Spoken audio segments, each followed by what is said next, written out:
May 2nd, 2024 afternoon session of the Portland City Council. Please call the roll.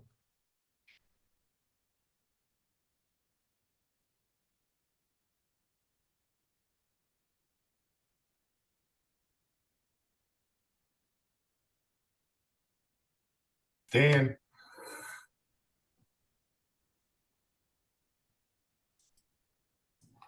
I can go tell him we can't hear him.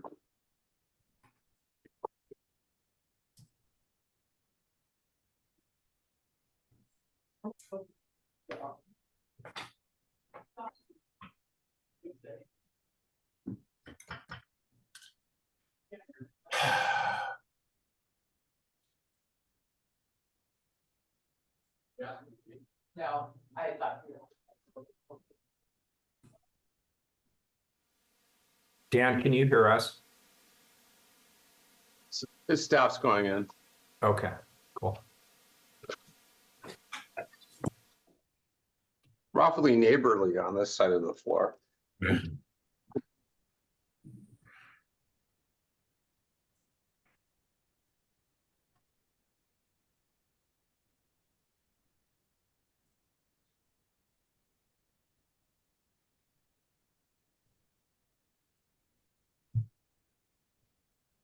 There we go. No, can we hear you? Dan, can you say something? Yeah, hi. There we go. Good. Can you hear us okay? Yeah, I can. I thought something was on. Yeah, it's working now. Go ahead, Rebecca. Here. Here. Here. Here. Here. Now we'll hear from legal counsel on the rules of order and decorum. Good afternoon. Good afternoon, Mayor. Welcome to the Portland City Council. To testify before council in person or virtually, you must sign up in advance on the council agenda at www.portland.gov/council/agenda. Information on engaging with City Council can be found on the council clerk's webpage. The presiding officer preserves order and decorum during City Council meetings. The presiding officer determines the length of testimony. Individuals generally have 3 minutes to testify unless otherwise stated. A timer will indicate when your time is done. Disruptive conduct such as shouting, refusing to conclude your testimony when your time is up, or interrupting others' testimony or council deliberations will not be allowed. If you cause a disruption, a warning will be given. Further disruption will result in ejection from the meeting. Anyone who fails to leave once ejected is subject to arrest for trespass. Additionally, council may adjourn and reconvene virtually. Your testimony today should address the matter being considered. When testifying, state your name for the record. Your address is not necessary. Disclose if you are a lobbyist. If you are representing an organization, please identify it. For testifiers joining virtually, please unmute yourself once the council clerk calls your name. Thank you. Great. Thank you. Appreciate it. First up today, colleagues, is item number 342, a land use issue.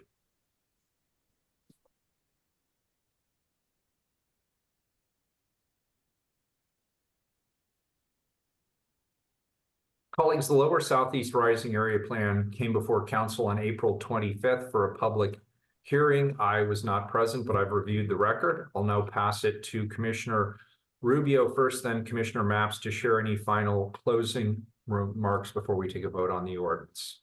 Commissioner Rubio, any final thoughts? No, I just wanted to thank the team at BPS and PBOT for doing the excellent work together on this, and also to thank the community members who have been involved over the last few years. Commissioner Mapps. I want to thank Commissioner Rubio for her partnership on this project, and I also want to say a couple of things.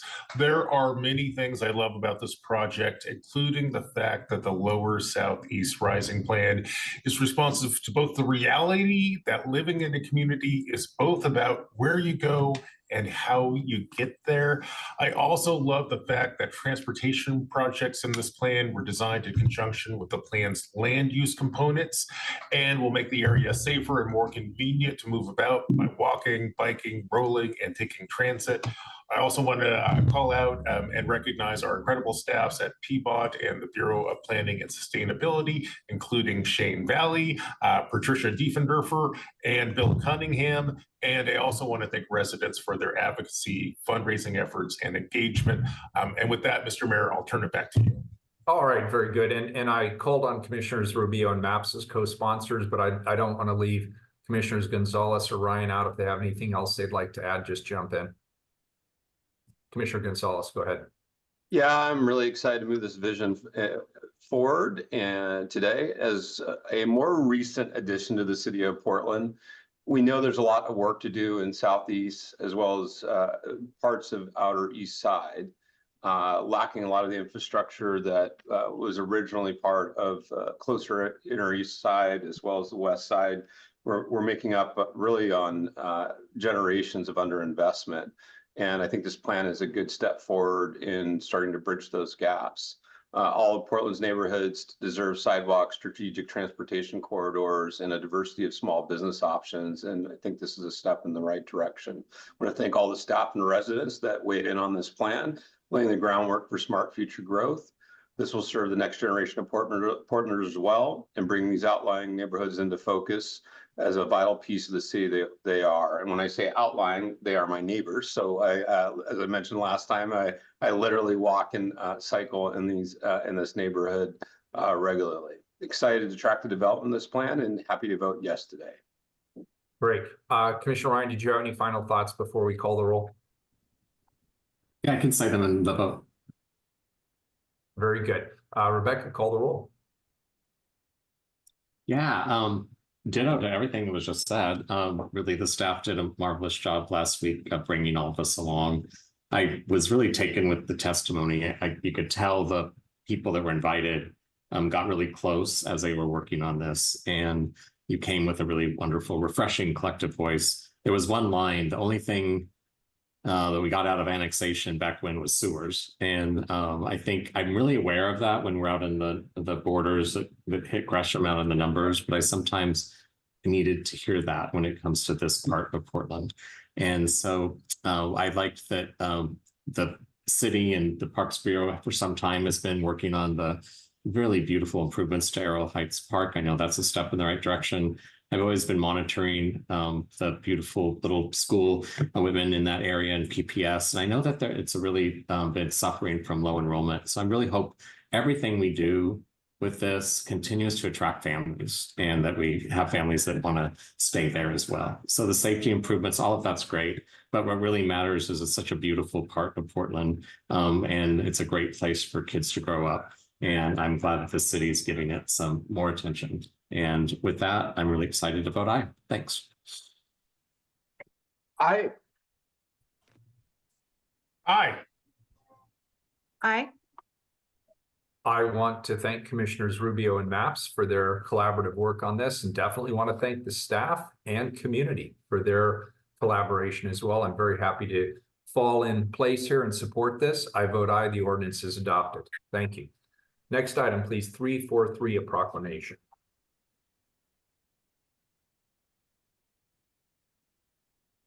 Colleagues, our next item is a proclamation honoring a small local business, Blackfish Gallery, as they celebrate their 40th year in downtown Portland. I'll now turn it over to Commissioners Rubio and Ryan to share a few opening remarks before I introduce our speakers. Mr. Ryan, would you like to go first or would you like me to go? Okay. It's so wonderful to be honoring this iconic Portland arts organization today. Since its beginning, Blackfish has represented more than 150 significant Oregon and Washington diverse artists, including founding members Judy Cook, Paul Missal, Jim Hibbard, Barbara Black, Julia Fish, and Stephen Soyle, as well as Bob DeZono and Michael Knudsen. Blackfish Gallery has always been on the cutting edge of Portland and the Pacific Northwest art scene. In fact, it was one of the first galleries to establish itself in the neighborhood that would eventually be the Pearl District, which is now home to so many artistic endeavors and considered one of the city's first arts and cultural hubs. The gallery has always provided a forum and venue for artists creating unique work that go beyond retail and commercial boundaries. And what I've really appreciated about Blackfish is that they've been at the forefront of bringing exhibitions and events with inclusively bold and representative themes to reach a broader and more diverse audience that truly reflects our city today.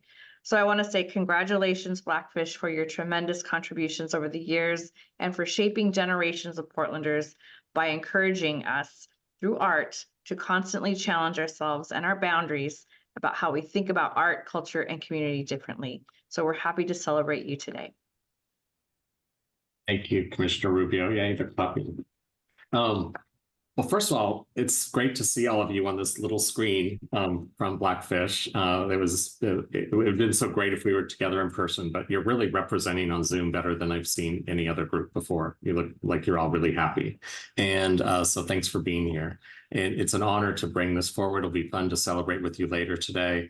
Just a little bit to add on to what Commissioner Rubio was saying. Well, my spouse has an MFA. I was a development director at the School of Fine and Performing Arts when it was called that at PSU. And in my life then, I've been able to really understand more and more about the ecosystem of the arts and how important it is to have a cooperative type gallery like this in the mix. Very few artists go from being an MFA or studying to just suddenly being in an amazing gallery, that a high-end gallery, if you will, and a museum. I think people forget they're working artists, and where are those places that they have a chance to be seen and appreciated and gather and get to know other artists and build that community. So Barbara, there you are with a big smile on your face, because you must feel so good about the fact that 45 years later, in a neighborhood that was very different back then, Pearl District. I remember playing in that neighborhood when there were really hardly any amenities, but it was still fun. And there were places like Blackfish Gallery that really were there before most. And so when you think of the arts ecosystem in Portland and the good stories that make Portland and make it special, you're really at the soul of that. And so to have all of you here is a real honor and a treat. And so allow me to stop talking and introduce Kendra Roberts, the Director of Public Engagement for Blackfish Gallery, and take it away and just tell us everything that we need to hear. And welcome. Oh, thank you so much for this warm welcome. I'm just overwhelmed with joy and with pride to be here representing Blackfish Gallery today. I'm a little emotional, so thank you. Blackfish is, as you know, is a pioneering gallery in what we now call the Pearl. Our founders, a group of artists who moved into the area with an idea that they could make their own rules about what it meant to make and present art in their community. 45 years later, 4 of those founding members are still working and making art at Blackfish. One of them is here today, Barbara Black. And with her are 7 other artist owners who collectively are building upon the foundation established in 1979. They are Myra Clark, Mary Dawn Duckler, Anjanette Escobar, Ellen Goldschmidt, Limei Lai, Robert Shepard, and Alice Christine Walker. Part of our 45th anniversary celebration centers on our commitment to our neighborhood and city, but also to our community partners in arts and culture. We invite you to attend our upcoming panel discussion and walking tour on June 17th at 5:30 p.m. entitled Places Everyone, Life in the Pearl Arts District. We will hear the stories of how PNCA, Blue Sky Gallery, Portland Center Stage, and Blackfish all came to be in historic buildings. The conversation will be followed by a walking tour presented by our friends at the Architectural Heritage Center. It will be a delightful evening, and we'd love for you to join us. And now you'll hear a story about the Blackfish legacy directly from them. Thank you so much again for allowing us to be here.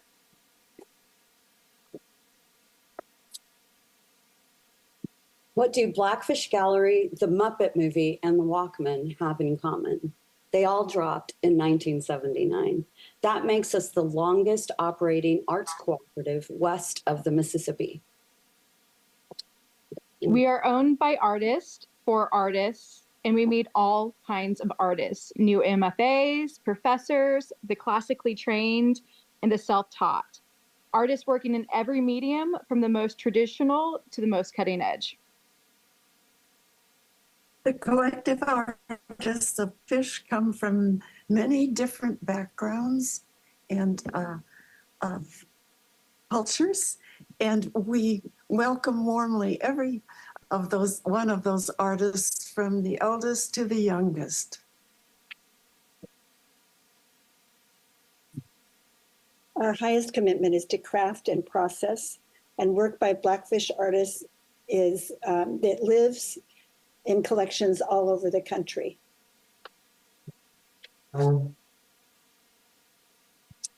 Our work is in SAM, TAM, PAM, and many other rhyming acronyms.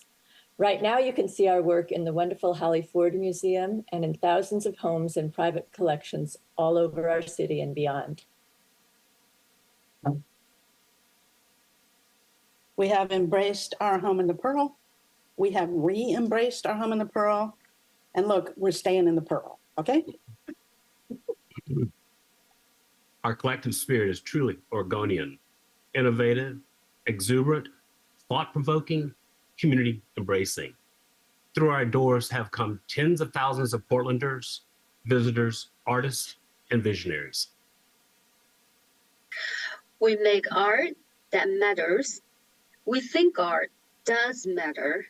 Blackfish celebrates an impressive history and even more impressive story, the future. We are only getting started. Thank you. Thank you so much.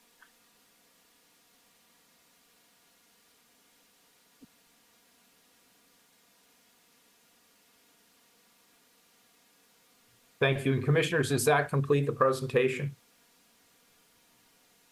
Very good. I'll open it up then for comments from my council colleagues. Commissioner Mapps. Thank you, Mr. Mayor. I want to start out by thanking our guests for joining us today. And I also want to say this. I'm delighted to join my colleagues on council in proclaiming May 2nd, 2024 to be Blackfish Gallery Day here in Portland, Oregon. As we heard, the Blackfish Gallery is a pioneer in Portland's art scene. The gallery is home to many of Portland's most prominent artists and is one of the Northwest leading arts groups. We also heard today that the gallery was founded in 1979, which makes it the oldest artist-owned gallery in Portland, and in fact, the oldest arts co-op west of the Mississippi. Since 1979, I believe the Blackfish Gallery has been home to over 300 artists. Now, for those of you who don't know this unique Portland space, I encourage you to give a visit to the Blackfish Gallery. Visiting the Blackfish Gallery is a unique experience because when the gallery is open, at least one Blackfish artist is on the scene. So you have this opportunity to discuss the exhibits with the artists who actually create them. And here is another reason to visit the Blackfish Gallery. May 1st, 2024 was the 45th anniversary of the Blackfish Gallery's founding. And I believe tonight the Blackfish Gallery is hosting a party. Everyone in Portland is invited to attend. The party, I'm told, will feature art and music. I believe the party starts at 5 and runs to 8. And of course, the gallery is located at 938 Northwest Everett Street in beautiful downtown Portland. Thank you. Thanks, Commissioner Mapps. Commissioner Gonzalez. Thrilled to recognize the Blackfish Gallery today and their contributions to our art scene and the Pearl. And as Portland continues to redefine itself, we need to focus on what we know works. We know we need to focus on spaces that bring people together through creativity, places that inspire. Thank you for your decades of commitment to bringing people together and highlighting amazing local artists. Through many chapters in the city's history, you remained an anchor and constant force for positivity and good, for connection and expression. Portland is known as a city by and for artists. Thank you for continuing to make that possible. And we would all be so lucky to continue enjoying Blackfish Gallery for another 45 years as well. Thank you. Thanks, Commissioner Gonzalez. And I'd like to add my thanks as well. Today, obviously, we're honoring a cornerstone of Portland's arts and culture community. The Blackfish Gallery is a beacon of creativity and collaboration, and I'd like to offer my heartfelt congratulations to them as they mark this milestone of 45 years of profound influence and commitment to the arts, and frankly, a vital revitalization of the beloved Pearl District art scene. Thank you for that. Blackfish Gallery, as our speakers indicated, it's much more than just an art space. It's a vital community asset that has fostered the talents of numerous local artists and contributed significantly to our local cultural scene. In celebrating the Blackfish Gallery, we also recognize the integral role of small businesses in enriching our civic fabric, making Portland a much livelier, much more interesting, and certainly a more prosperous city. It's with respect and admiration for that lasting impact that we're celebrating you today. Commissioner Ryan? Yeah, before we read the proclamation, I just wanted to get back on here and say that was such a great presentation. Everyone should study how you did that. And Kendra, Barbara Black, it's just wonderful that you have all your community there. And your picture tells a story right here on what Blackfish Gallery is. And I was thinking about when I lived back east in the 80s, artists know about Portland. And it was because of your story, I think, because they said, Portland is a city where artists can figure out how to build community and where they can become working artists that become a part of the community. And New York City, of course, was always more expensive. And this person was basically saying, you come from a city that really knows how to support artists. But we wouldn't have that reputation if we didn't have a place like Blackfish. So it's you really have helped put Portland on the map in more ways than I could ever wax on about. But I also wanted to comment on something I was reading when I was reading Willamette Week, and you were, of course, quoted last week. Where did I put that? You credit flexibility, resilience, and creativity for the longevity of Blackfish, now 45 years. And I think any small business that has been around for 45 years could say that. And I think sometimes people forget that working artists in Blackfish Gallery is a part of that small business ecosystem.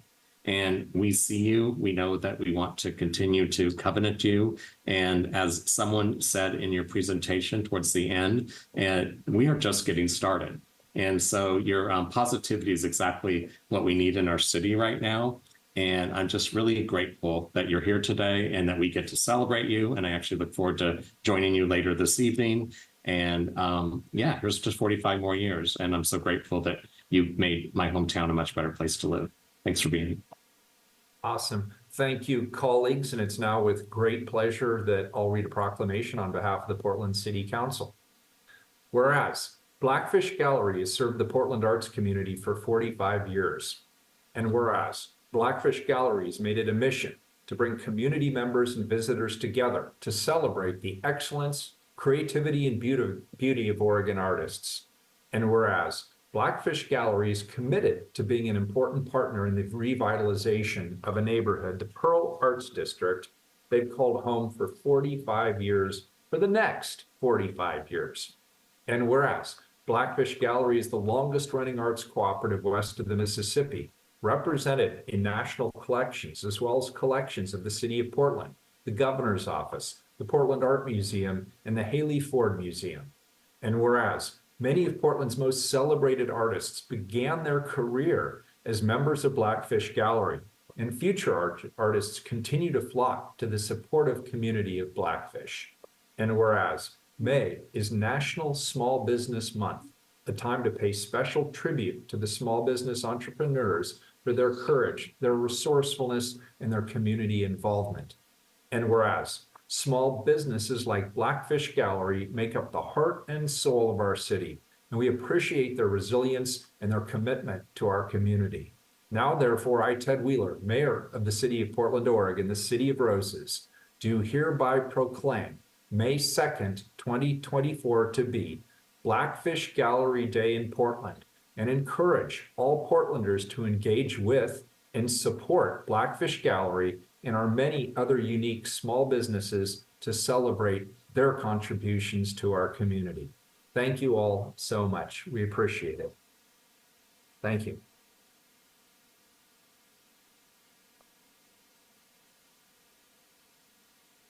Rebecca, the next item on our agenda today is item 344. It's a report. Authorized contract with MPS and Associates for the services of an independent monitor. Colleagues, in November of last year, this council voted to move the city forward in its settlement agreement with the Department of Justice by transitioning to an independent monitor. In the intervening months, there's been a great deal of effort and collaboration amongst council staff, city attorneys, the Department of Justice, the amici, and many others to identify a candidate that can fulfill that important role. Stephanie will provide an overview of the selection process in a moment, but I'm very pleased that MPS and Associates is the candidate jointly selected by the city and the United States Department of Justice. Mark Smith and his team bring a strong combination of experience, independence, and significant connection with the Portland community. There are still steps that need to be taken before this is official. So on that note, I'm going to hand this over to our presenters to discuss what the next steps in this journey look like. Jess, if you can kick us off, that would be fantastic. Thank you, Mr. Mayor. Good afternoon. For the record, my name is Jess Klein, and I am the procurement manager for the city. Ordinance number 191519 authorized a contract-specific special procurement, the results of which would be reported to council via CPO report. Due to the unique nature of the solicitation, Stephanie Howard will be presenting the CPO report and detailing the solicitation process. I will remain available for any questions related to Joe current processes you may have. And with that, I'm going to turn it over to Stephanie. Thank you, Jess. Good afternoon, Mayor and Commissioners. For the record, my name is Stephanie Howard, and I am the Mayor's Director of Community Safety. As Jess pointed out, the City Council approved a process by which we would change how monitoring for compliance in our settlement agreement works. And so with that guidance, we've worked in partnership with the Department of Justice to follow a public selection process that incorporated community feedback at every level of review. The city and the Department of Justice jointly developed a position description for the monitor, and from December to mid-January, we worked to promote the position and invite applications through a variety of organizations across the country, including NACOL, which is the acronym for the National Association for Civilian Oversight of Law Enforcement. We also publicly invited any individual who may be interested in joining a monitor team to submit a statement of interest so that candidates could consider adding these folks to their teams as well. In January and February, we worked collaboratively with representatives from each council office, the Department of Justice, city attorneys, Albina Ministerial Alliance Coalition, the Mental Health Alliance, the Portland Committee on Community Engaged Policing, and the Portland Police Association to review all of the applications we received and determine which candidates should move forward for interviews. Representatives from these same groups were also invited to observe all interviews and provide feedback on candidates as we worked to narrow the field to 3. Once determined, the profiles and resumes for the 3 finalists were posted publicly for community review and feedback during a 32-day public comment period. We also established and promoted a dedicated email account for community members to send feedback during this public comment period. That email account automatically forwarded all information received directly to both the city and the Department of Justice. On March 12th, the city and DOJ hosted a hybrid community forum at which those 3 finalists engaged with community members to introduce their teams and answer community questions directly. The 3 finalists then proceeded to second interviews, again with our community representatives invited to observe and provide feedback. On April 15th, after considering the input we received throughout this process, the city and DOJ announced their joint nominee for independent monitor, which, as the mayor noted, was MPS and Associates, and together we filed a motion for appointment. Which brings us to the item before you today.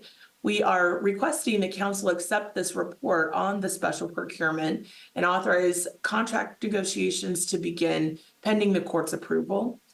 And with that, I'll hand it over to Heidi Brown to speak more about the next steps in the legal case and the upcoming hearing on this issue scheduled for May 15th.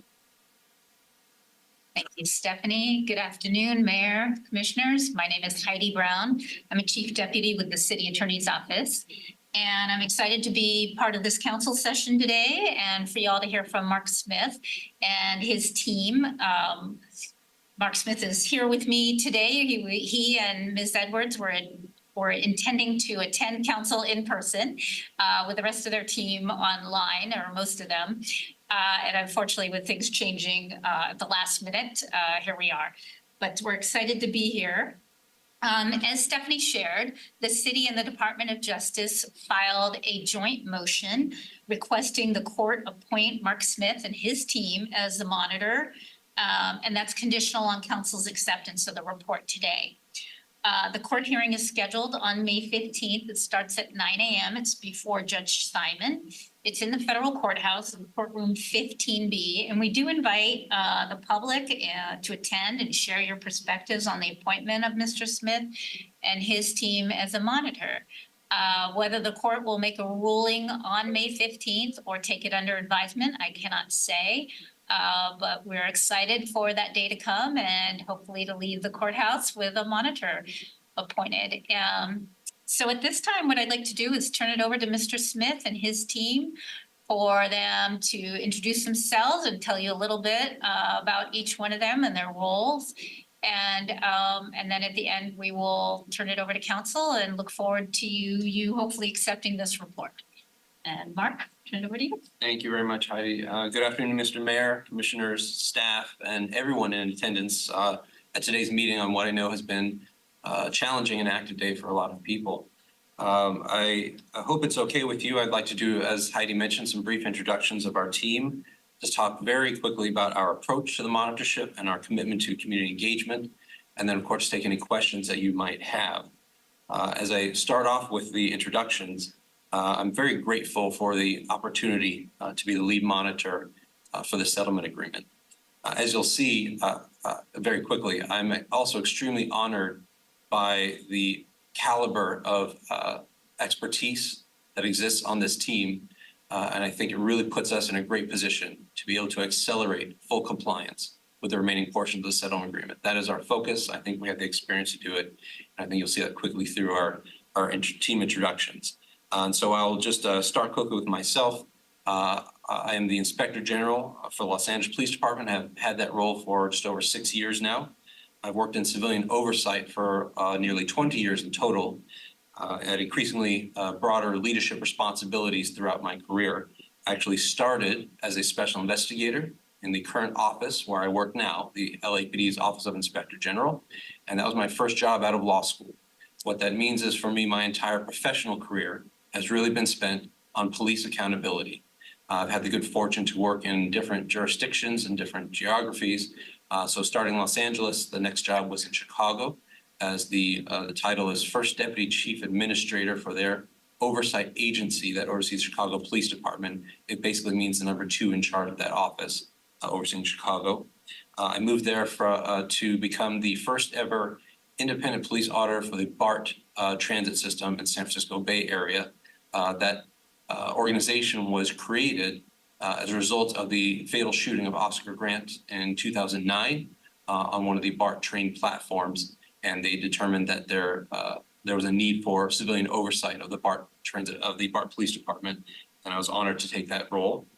I then went back to Los Angeles and was a constitutional policing advisor for the sheriff of Los Angeles County Sheriff's Department, working to advise the sheriff on all kinds of accountability issues. And they had multiple and still have multiple settlement agreements, court-appointed settlement agreements going on there.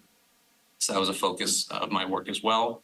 And then, as I mentioned, the last 6 years, my current role as Inspector General of Los Angeles Police Department. I just want to also mention quickly, I know Ms. Howard mentioned a group that is near and dear to my heart and the hearts of many on my team, and that's NACOL, again, National Association for Civilian Oversight of Law Enforcement. I had the honor to be elected as one of its board members a number of years ago and have stayed very active in that organization.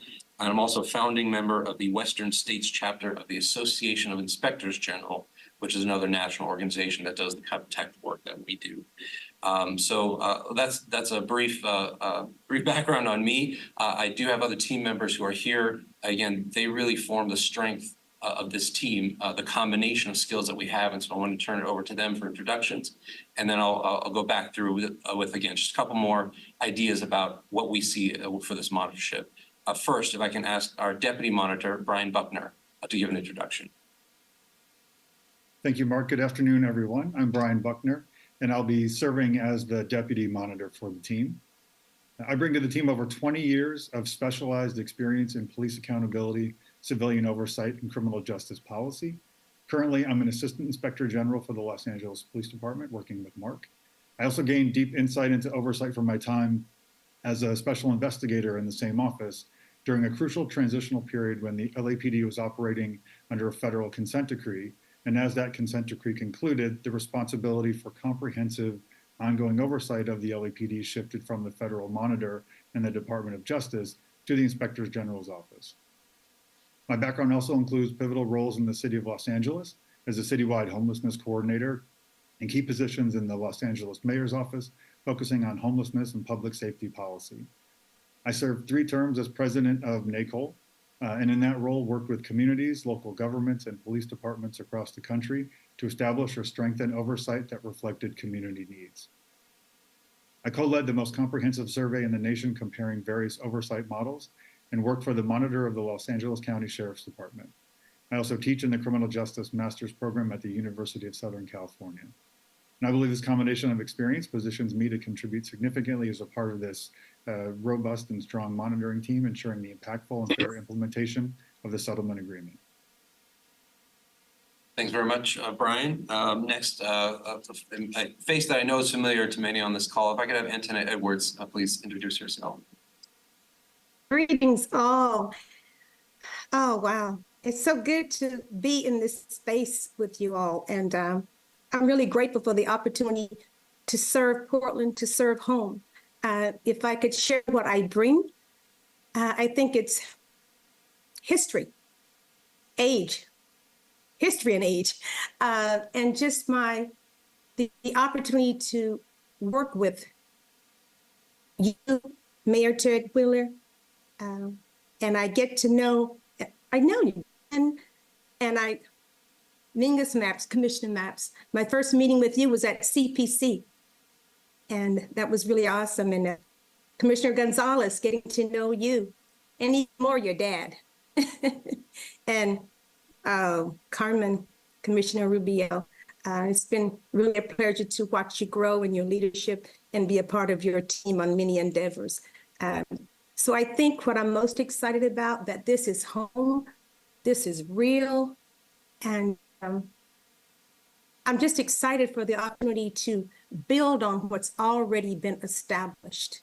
I had the opportunity last night to work with not to work with, but to listen to the PSEP. And that was just inspiring, the work that's been done. And it feels like we're building on what's there. I think Dr. Is it Kicktoff? That's not his name. Blow it. CNA shared with the ground floor.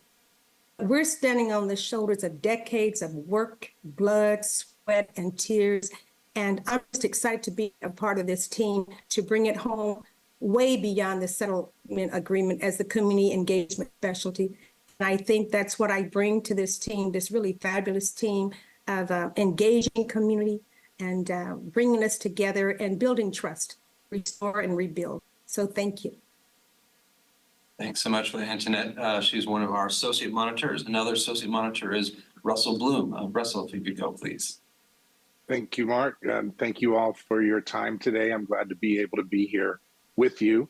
I am Russell Bloom. I am currently the independent police auditor at Bay Area Rapid Transit, which Mark mentioned earlier. I had the good fortune of being hired there as an investigator in 2014 and became the auditor in 2016. I also really started my journey in this space of police accountability and oversight as a volunteer police review commissioner in the city of Berkeley, California. And I got that appointment in December of 2008. And Oscar Grant, who Mark mentioned earlier, was shot no more than a month later. And so it was a very sort of intense learning process around what police oversight looks like, what police accountability looks like. Oakland is a neighboring city to Berkeley. And so there was just a lot of attention from our police review commission on not only that incident, but on the subsequent formation of the civilian oversight structure at BART. I also had the good fortune of completing an externship during law school with retired federal judge Stelton Henderson. And this was during the formation of the negotiated settlement agreement or consent decree for the city of Oakland.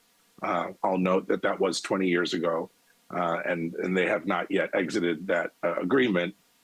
We'd like to do better than that. And I really appreciate the opportunity to do this work. I am really motivated by the idea that robust and effective police accountability processes prevent tragedies, prevent crises, and critical incidents. And that's really my motivation to do this work in any way that I can. And I'm very excited about the prospect of doing the work with and for Portland. Thank you.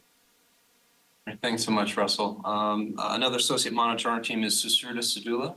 Susruta. Mark, good afternoon, everyone. My name is Dr. Susruta Sadula, and I'll be working primarily on data-related components for the monitorship. I currently work as a senior forensic auditor at the Office of Inspector General for the Port Authority of New York and New Jersey. I've worked in civilian oversight with various criminal justice agencies across the country, including several major police departments like the LAPD, Chicago Police, and NYPD. I've worked as an analyst, auditor, researcher, and investigator.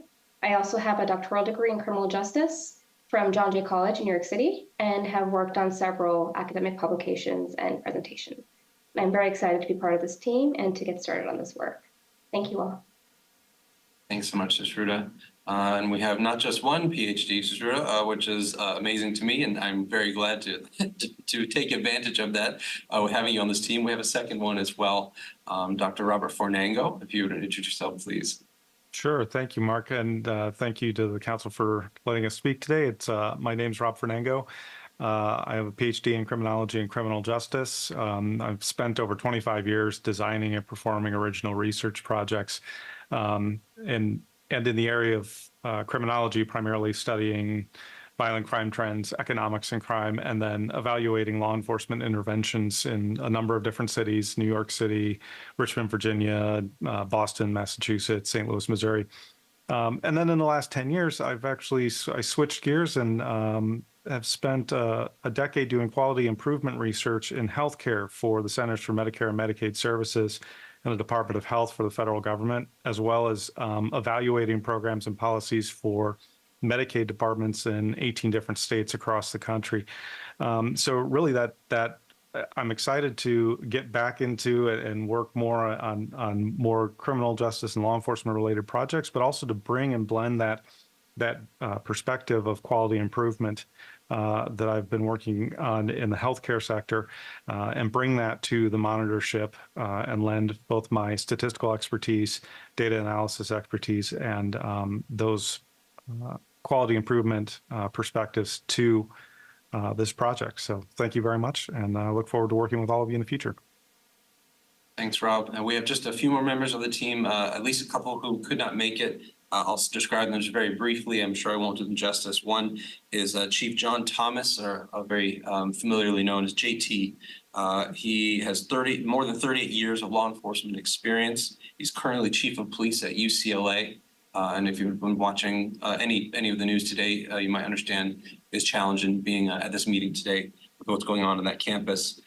Previously, he held roles as Chief of the Department of Public Safety at University of Southern California, as well as Deputy Chief at the University of the District of Columbia.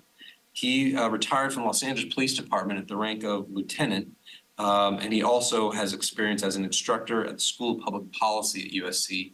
And JT has, in addition to general law enforcement executive experience, has a deep commitment to ensuring that there is a healthy relationship between police and the communities that they serve, and he's been committed to that for his entire career. Also not with us today is Ms. Corey Lowe. Corey Lowe recently retired as a deputy chief for the Albuquerque Police Department. She spent just short of 20 years there, I believe, before her retirement, but the last 6 of which were of particular import for this discussion today. She helped create, implement, and manage Albuquerque Police Department's Accountability and Compliance Bureau from 2017 to 2023. Albuquerque was under a court-approved settlement agreement, and she really made great strides in assisting them reach high levels of compliance up into the mid and upper 90% compliance rates over her time as the head of that accountability bureau. And so I think she's going to be a valuable resource for us here. And then the final member of our team just joined in. That's Che Ramirez. And Che, if you're able to unmute and do your intro, let us know. I know he's driving. Hey everyone, sorry, yes, I pulled over safely. LA traffic, never a fun thing, but happy to be here. Thank you, Mark. Thank you, Council. Really appreciate the opportunity. Wanted to be a part of this team and carry out this important work. It's been quite a journey for myself professionally. It's been over 15 years working in homeless and housing policy in the nonprofit service provider sector from San Francisco to Ventura County to Los Angeles. I've also served in critical roles as deputy mayor for former Mayor Garcetti, and also for current Mayor Karen Bass, where I now serve as her senior advisor on homelessness.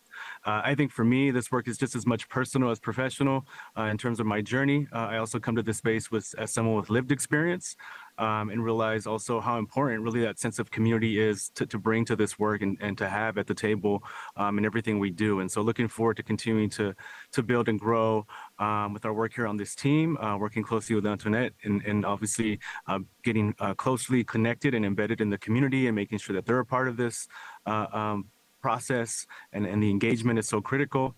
And so just really grateful and thankful to be here. Appreciate the time and looking forward to the work ahead in Portland and with you all. Thank you. Thanks so much, Che. So that is our team.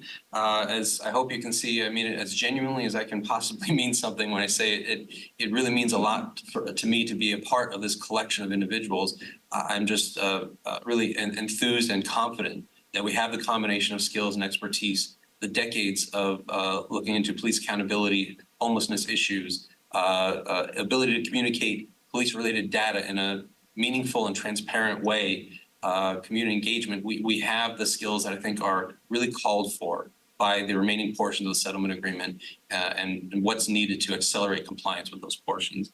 I'll talk just very briefly about our approach to the monitorship. I know the materials from our team, our written proposal are out there and available, and I want to be careful not to just sort of reread what anyone can gather on their own. But just with regard to the approach to the monitorship, we really will draw on the depth of our practical experience to accelerate compliance with the remaining sections of the agreement. As was hinted at in some of the introductions that you've heard, we've got experience with police departments of different sizes, localities, political scenes, and different ages when it comes to settlement agreements. We have work and experience in entities that were pre-court-approved settlement agreement, ones that were in the middle of those agreements and we're working through them, as Portland is now, as well as a lot of experience with an agency that successfully came through a lengthy settlement agreement and seeing how the afterlife of the agreement and accountability measures successfully needed to stay in place and what that takes.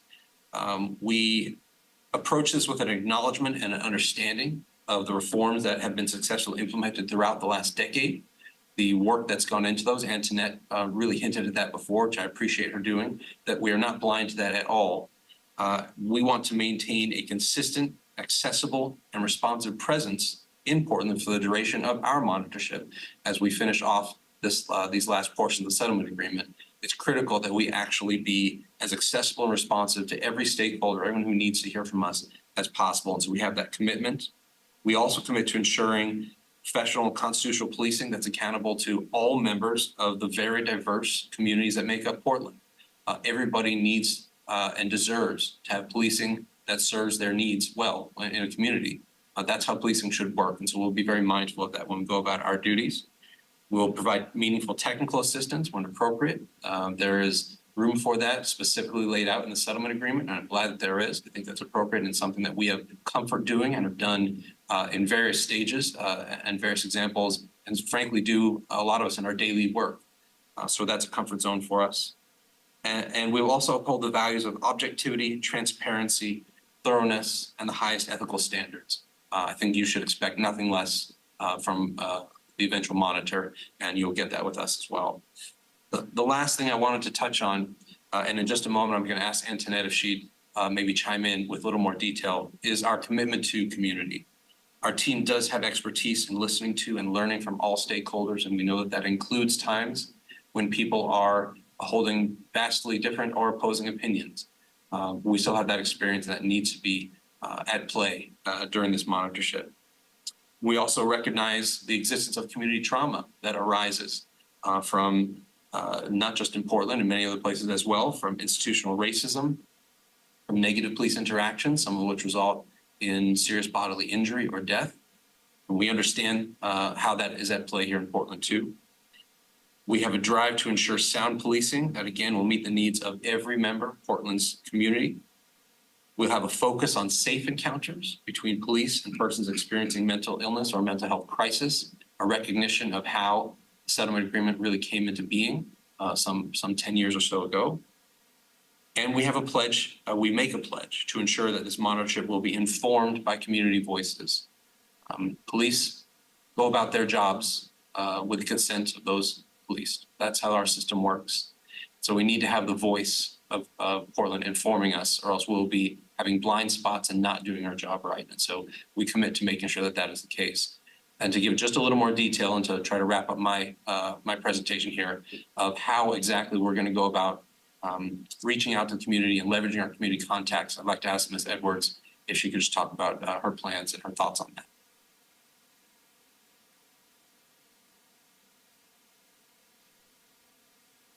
Thank you, Mark. And as I shared earlier, I think this is an opportunity to work with what's in place. So often people will come into a contract or an agreement without acknowledging and really understanding what has gone before us. And again, to like PSEP, and PSEP is the Portland Committee on Community Engaged Policing. And I want to thank you for that, Mayor Wheeler and Stephanie, for your leadership in that. I've had the opportunity to observe, and I see the different. It was like an invitation from you, monitorship, and we look forward to collaborating with you. And I share that because they have done a lot of the work. And this is evolving. This is an evolvement from COAB, as you know, Mayor Wheeler, and refining and what works and moving to the next level. And I think PSEP has done that. And so I share with the team that I think one of our first introductions will be to meet with PSEP. I think that's one of the first steps. And they have dozens of community groups that really touches on mental health, mental illness, the diverse folks that are involved, the people of Portland, actually.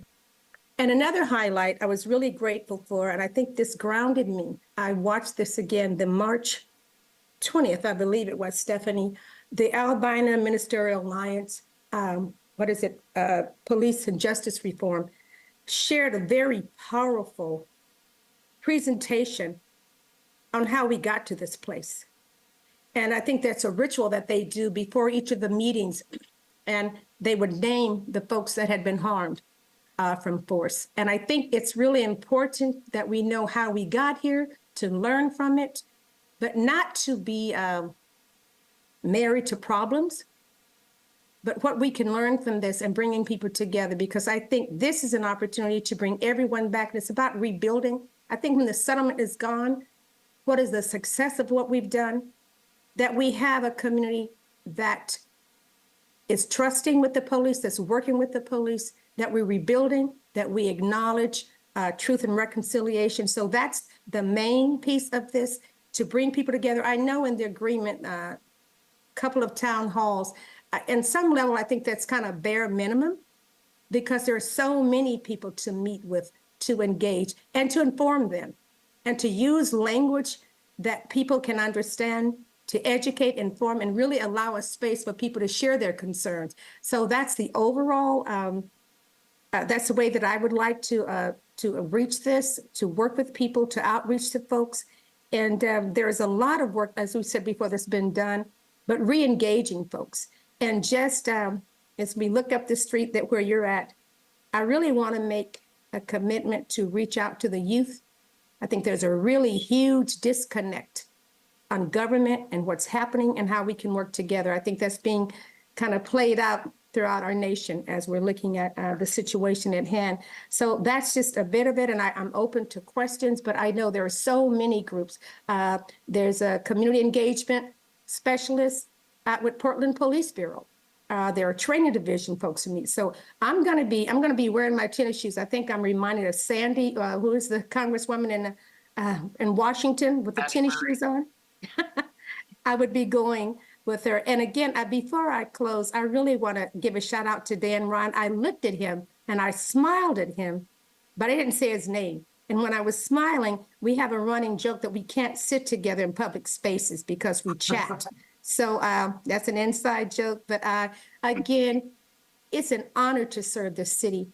I believe in this city. This settlement agreement came because folks saw what was wrong and wanted to right it. I thank Sam Adams for inviting the settlement agreement, for Dan Saltzman, and just all the folks that have come together, and the police bureau, to acknowledge that there's something wrong and you want to fix it. And I believe that we can and we will. And this is beyond the settlement agreement. Again, it's you can't mandate care and respect and relationships, but this is an opportunity to get that right. And if we do, I think this is something that we will all be proud that we participated in.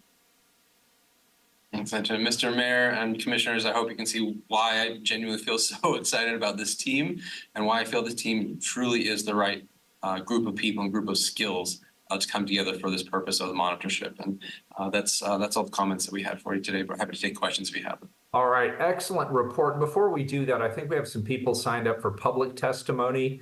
So why don't we take that public testimony and then I'll open it up for any questions my colleagues may have. Rebecca, do we have people signed up? We do. We have 3 people. The first. Very good. 3 minutes each. Name for the record. Justin Calloway. Welcome, Justin.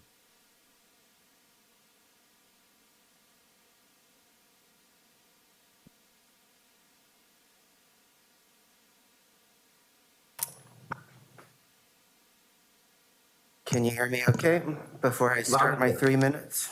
Yep, you sound great. May I request as a formal accommodation that I am not interrupted? I am here as a Portland resident advocating for all Portlanders with my autism and comorbid mental illnesses. It has taken an inordinate amount of energy to give testimony today. I may take longer to speak than other people. If I am interrupted, I will lose my ability to speak. I may use rhetorical questions for emphasis, but the real questions will be at the end. Please do not interrupt me.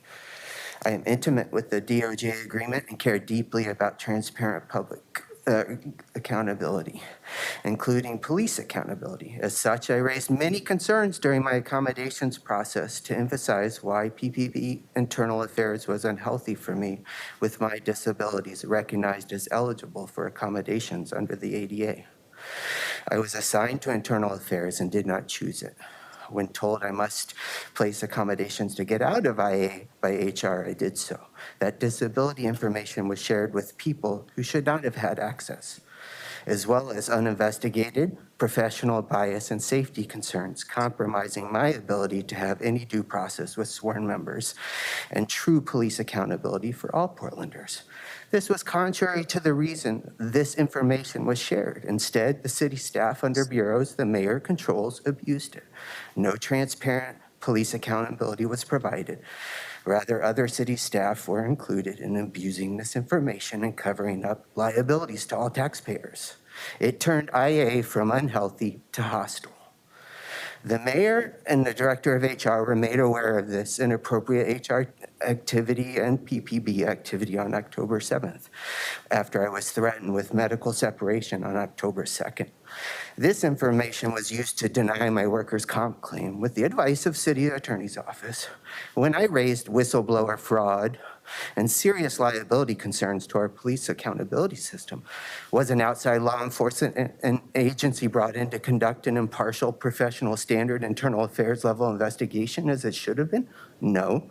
The mayor, PPB command, HR, and the city's attorney's office chose to treat me as a threat instead of as a disabled employee deserving of accommodations and continue to cover up misconduct involving an untold number of sworn members, including my sworn supervisors in internal affairs and an unknown number of IA investigators. This created additional liabilities by tainting the administrative investigations and police work of anyone involved moving forward, contrary to the reason taxpayers fund our police accountability system. The mayor knows this, yet he is here today involved in this process when he should recuse himself. Did you know that only HR can investigate PPB members in IA? I did not until I went to IPR desperate for help. So when the same commissioner has a conflict of interest and is coordinated in abusing your complaint and disability information, do you see the problem? Do you see why someone who should have immediately reassigned these bureaus continues to keep and is tainting everything, every decision he's involved in, just like all of the PPB employees that were not properly investigated? This is why I raised the allegations that I did. This is why I'm here. Do you know how inappropriate it is to have a developmentally disabled, non-sworn employee? Yes, the state recognizes me as developmentally disabled. Police the police? When I follow the spirit and the letter of the law to keep my job because of my neurodiversity and now have no job, and everyone else who created liabilities is still working, the only employee that I have evidence that cared about inclusive public service, being a steward of the city's resources and transparent governance as an employee, is not working. So I'm here now as a developmentally disabled citizen who wants fellow city council members to know what a public official should have done and has not. Instead, he has created more liabilities and should not be involved with anything with the police bureau, much less any citizen or employee with disabilities. For awareness, I was told by Chief Day, who refused to answer any of my questions, including whether he had a conflict like the deputy chief, who is a lawyer, did with my medical separation process, that all of my allegations would be sent to IPR on April 10th. I have not received a single complaint notification letter as required by the DOJ agreement. This would have included religious discrimination I experienced in the workplace. It has direct civil rights implications for all Portlanders. My former commander is now assistant chief overseeing PPB criminal investigations. The Christian literature he gave me as CAO, the city attorney's office, HR, and PPB chief Day says, according to Romans 13, all PPB officers are appointed by a Christian or by God. So because no transparent police accountability has occurred with anything I have raised, this is why I'm here today. Please, for all Portlanders who depend on PPB to provide police service, like me, I have to call 911, and guess what? I have to have an officer who's been appointed by a Christian God show up, and as taxpayers. These liabilities need to be contained. Contain them now. I would be surprised if Mayor Wheeler's legacy is a class action lawsuit. I would not be, that bankrupts the city. Perhaps before voting on anything that has involved the mayor to date, you would wish to look at my medical separation email chain with Chief Day and prior, and my email to the mayor on October 7th. Questions I have, and then I am done. Who can I use as a contact for future employers so I can be transparent when PPB and HR has not offered somebody without a conflict? This is a serious thing. This means this discrimination continues even after I don't have a job. I want to be able to list somebody who I know can be professional. May I suggest Shalonda Simpson? And then what do I do about stuff that PPB has stolen from me? You know, the city's ergonomic assessor got to go home during COVID. I had to go buy my own chair. And guess what? The police bureau stole it from me. And when the sergeant showed up and gave me my stuff back after I was locked off the city network and didn't have access to city learning materials or city communications for 8 months in what was supposed to be an interactive ADA process where I could look up positions, I was not able to and contribute. And so when I returned a computer that I paid to power for 8 months and had no access, and he returned my stuff, and I was like, why didn't you ask for my combination of my lock from my locker? Did you replace it? And he's like, rolls his shoulders. He says, contact the city attorney. Because of my developmental disabilities, I can't even find an attorney. That's an implicit bias that's implied in everything that's occurred to me. I am somebody the state recognizes as a vulnerable adult. That means you can lie to me like my HR business partner, Christina Pareca, did. And I will have to either believe it or I'll get upset when I know it's a lie. All right, thank you. I've given you now more than Thank you twice very much the for the negative. extra Thank time. you. I'm acknowledging that. Appreciate it. You made your point well. Thank you, sir. Next individual, please. 3 minutes. Next is Dan Handelman. Dan is online. Welcome, Dan. Good afternoon, Mayor Wheeler and members of council. My name is Dan Handelman. I use he, him pronouns. I'm a member of Portland Cop Watch, and I also sit on the steering committee of the AMA Coalition for Justice and Police Reform, but was not involved in reviewing applicants for the independent court monitor and not speaking on their behalf. Portland Cop Watch has no objections to the finalists chosen for court monitor. In fact, their local contact, Ms. Edwards, named Portland Cop Watch as an important stakeholder at the forum introducing the candidates, which is encouraging in terms of their willingness to listen to community members. This team has roots in police oversight, as you heard with Mark Smith, coming from the LAPD Inspector General's office, and with grassroots legal perspectives from the Bay Area member who's associated with the National Lawyers Guild, who helps oversee the transit police in the Bay Area. As optimistic as we are that the city and DOJ have agreed to this team, we're disappointed that once again we have to rely on outside help to fix Portland's peculiar police problems. There's a very steep learning curve, not only to understand the nuances of the settlement agreement, but also the culture of the Portland police and the historic tension between police and members of the community who are often mistreated or over-policed. At least 3 of the applicants for monitor were based in Portland, which we only know about from public records that were produced based on a request. Why wasn't there more transparency around this incredibly important position?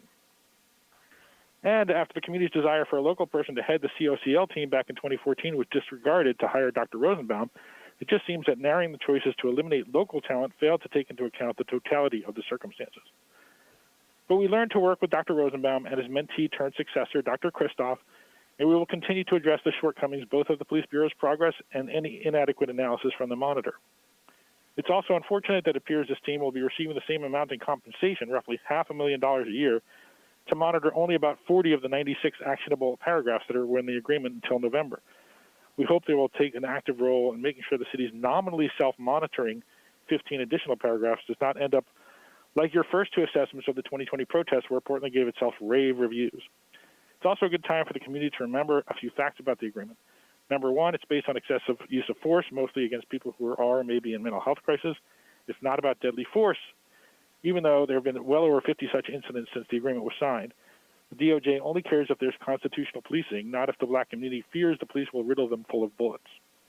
Number 2, on that note, the DOJ did not find a pattern or practice of racial bias, even though nearly every data point shows over-attention to the city's 6% Black population. Traffic stops, use of force, and use of deadly force in particular show disparities 2 to 3 times what it would be if applied evenly regardless of race.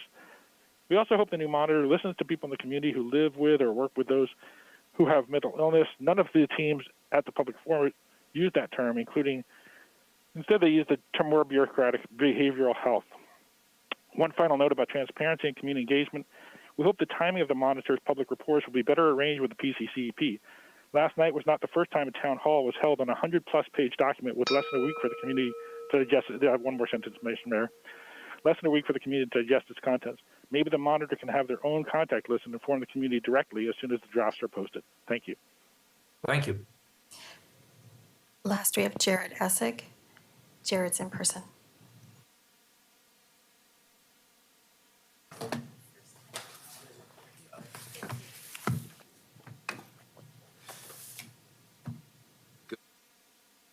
Good afternoon, Police Commissioner, counselors, chancellors. Good afternoon, Police Commissioner Wheeler, city councilors, chancellors of Portland State University and President Ann Cudd, and all of you faculty who've been locked out of your buildings and have failed to show up on the plaza to make any kind of lecture series or respond to mine. Or where are the master's students? I have a public disputation and I'm laying down my theses, and I will challenge any faculty to answer because I can defend it. Now, I need access to the library so I can complete my doctoral dissertation on ancient Chaldean mathematics, astronomy, and planetary science. This is the first month of the year. The Asian Heritage Month of Nissan. Now, I've invited the undergraduates. I've offered a undergraduate level class in Semitic languages, but none of them wanted to take it up, except for an actual Iraqi Arab who was there. Again, my name is Jared Essig. I am a citizen and a scholar. I'm also representing the Road City Iron Front. You can read our manifesto there if you want. Now, we are in an incident this is an active incident, as you know, and that's why I am the acting police commissioner at the moment, because Mayor Wheeler is floating in the air somewhere west of Mount Hood, several thousand feet over the city. I can see that the councilors are in your offices at City Hall, and that's where I'm going to go immediately after this, and invite you to walk with me up to Portland State University to liberate the library. What do you say? Down, down with occupation, up with liberation. You know, let's liberate the library. Let's have a teach-in. That's what they did in the 60s. Let's have a lecture series. Now, as acting police commissioner, not all cops are bastards. Okay? And real leaders will say this. And the police are not going to help you deal with this problem. By the way, Deputy Consul Matan Zamir, my name is Jared Essig, Gered Ben Noach, Ben Abraham Ba'amuna, Ubasada de Shemaya. And I remember you came and spoke to the Multnomah County Board of Commissioners shortly after the October 7th Al-Aqsa flood massacres. I think it was October 10th or something like that. Now, you better tune in too, because you are the individual who's being targeted here. Not all cops are bastards, but bastards' lives do matter. And real leaders will say this. Furthermore, divestment. This is what are you investing in Portland State University if not in your students? Let's have disclosure. Or let's just say nothing at all and just chant mantras. Don't fornicate with the pigs, people. Free the people. You're just financing the police. How much taxpayer dollars are going to this? How much settlement money is going to get paid out after your police injure, domestic terrorists of the Marxist-Leninist variety, the ones who've been running Portland for quite some time now, who've barricaded themselves into the building, after your city attorneys failed to defend against these massive settlements? I mean, what's going to happen there? We need an emergency proclamation, and we need a non-agenda communication so I can continue my comment. And I'll be available for questioning right now if you want, but I reserve the balance of my time if you wish to respond. This is what I'm going to say to the faculty. Let knowledge serve the city. Let's study Palestinian history. Let's do it. Let's go into the library and learn the history of Palestine and Israel. Now, these are my demands. All right, thanks, Jared. Be seen. All right. Thank you. Don't rape the mayor. Thank you. Do not threaten sexual violence against the mayor or the police. All right, can we cut him off so we can have a discussion, please? Good. Colleagues, any questions of our esteemed panel? If not, I'll entertain a motion to accept the report. So moved. So moved. Commissioner Maps moves. Commissioner Ryan, can I have that be a second for you, please? Absolutely. Yes. Very Second. good. Any further discussion? Seeing none, please call the roll. Ryan, Yes. Well, colleagues, this is truly a day of celebration, I think, for Portland. It's for more than 12 years, our city has wrestled with the settlement agreement with the Department of Justice. And today I'm just so confident because of the strong team that I was reading about, but then having you show up today and be yourselves and hear the life experience, the professional experience. It's like when you're building any team and you want to win, you want to make sure you cover every position. And Mark, bravo. I look forward to meeting you. That was a job well done. And I also want to pause for a moment and thank somebody on my staff. Well, now not on my staff any longer, but Darian Jones, formerly in my office, and now in the arts office. He had a final official commissioner office meeting earlier today with Stephanie Howard, and he wanted to be there so he could see this through because he put hundreds and hundreds of hours in this journey. And I'm just really impressed with how we landed here. But I just want to thank Darian for keeping me abreast of this journey. So nothing was surprising, and I kept hearing about the momentum. And wow, what a thoughtful process this was that also eventually landed us here. We have authentic momentum due to the engagement you have already experienced with respected stakeholders in the city. So I know you're tested before you are signing the dotted line, and that really does matter. And I believe your commitment to the community was demonstrated in this search process. And it really did help that you brought Antoinette Edwards onto the team, who obviously is a key position, as you mentioned, in the team that you have built. So based on all the information I've received and based on who gave us a thumbs up before we got here today, I'm really optimistic about this independent, keyword, monitor team, with hope that the independent monitor brings healing to our community. I accept the report. Gonzalez. I would first like to thank the team at the City Attorney's Office, Heidi Brown, Sarah Amos, and Lisa Rogers for their work on this over the years, Grace Arpak in my office, and a number of city employees who've been very committed, including in the mayor's office, to getting us to this important milestone, and the continued work on the Department of Justice settlement. Your steadfast work on this has gotten us to this important milestone. And I'm excited to see Antoinette Edwards participating. It's important that we have the local voice and perspective in this important work.